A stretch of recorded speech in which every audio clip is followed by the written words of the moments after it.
Ang sakit pala, no? Kapag mapagtanto mo na hindi ka na mahalaga, na kahit anong gawin mo, talagang baliwala ka na.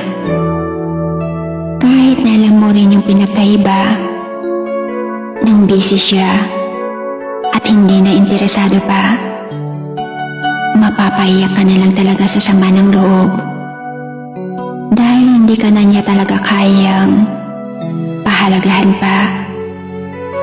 Sinasabi ko na lang palagi sa sarili ko na sana kaya ko rin gawin sa'yo yung ganyan, na baliwalain ka at iparamdam sa'yo na oo, busy na ako sa iba at hindi na ako interesado pa sa mga chat mo, lalo na sa'yo.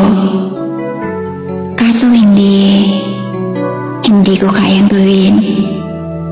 Hindi ko kayang iparamdam yung tulad ng pinaparamdam mo sa akin.